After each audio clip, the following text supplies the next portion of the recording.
definitely seen some miles, so everything's a little bit worn on it, and we kind of upgraded a lot of stuff that makes it an easier driver, but in general, like I'd say your tire rods need to be replaced. The springs could use refreshing, which, you know, we got new shocks on there, and you saw I don't know if you saw the video I made of the difference between the compression on them, where it was just like pushing down the same pressure and one just goes bloop, and then putting the pressure till that one comes down, picking it up, and just no rebound. This one's kind of coming out nice and slow. This one's just stuck. So they basically weren't doing anything except hanging out for the ride. You need a new exhaust system for sure.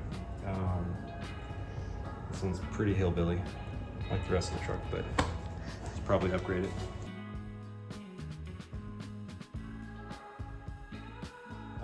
So we're gonna do a startup pretty soon here. It'll be the first one after putting all the stuff on. I need to burp the cooling system, get all the air out on that first startup, and time it at the same time, so it'll be kind of like a little bit of running, and also tune the carb. So I have it preset to what should be fine, but there'll be a little bit of running around while that happens.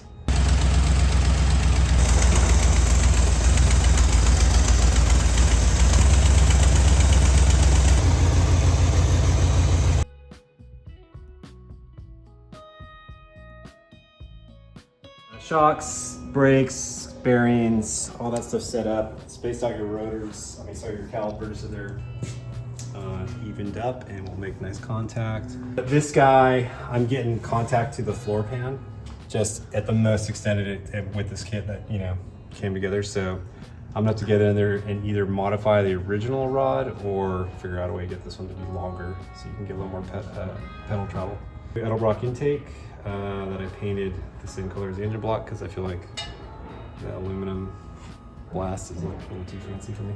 Fresh air cleaner. This one I took apart and cleaned up, reset the floats that were way off. I had a kit on the way which showed up today, so we'll put new floats and float valves in it. New fuel lines, new water pump, new belts, new radiator, basically a whole new cooling system. I'm gonna run this for the initial start with just water because there's still a shit ton of rust in the block. If it wasn't sitting here disabled, I would have had it flushed out before we even started, but I didn't realize till we got into it how much rust was going on in there. Basically everything's together. All your electrical's been done in here for the harness. It's a GM column, so I have modified all the Ford stuff to fit a GM clip. Pops together. Yeah, it's coming together real nice. I think we should take it for a drive.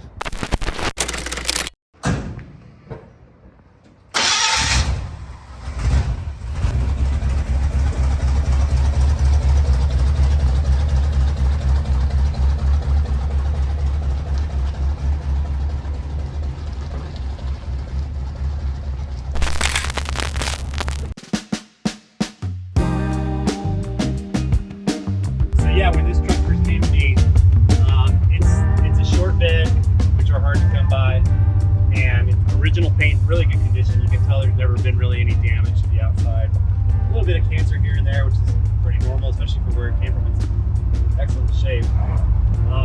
Interior was also, you know, not monkey with too much.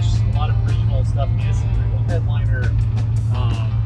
It's just really easy for things to get messed with over time.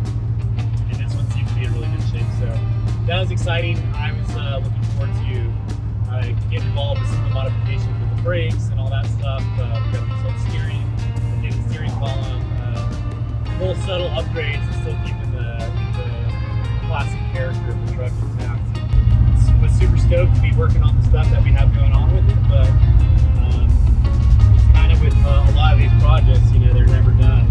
If this were my truck, I'd be putting a little more attention into suspension stuff, and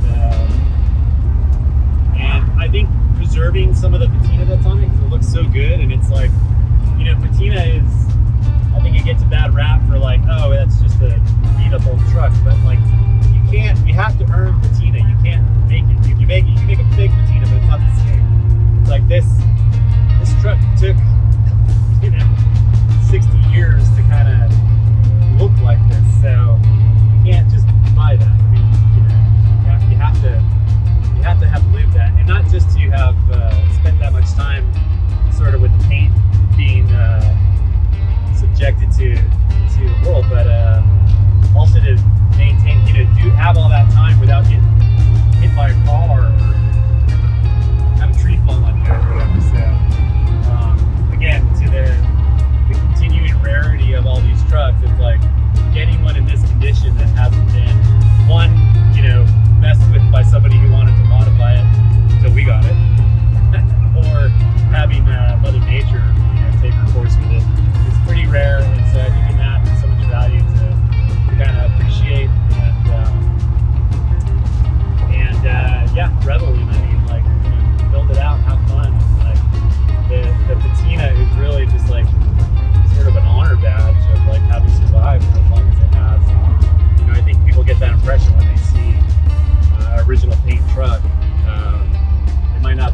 it's super shiny and slick, but you're watching something that has survived.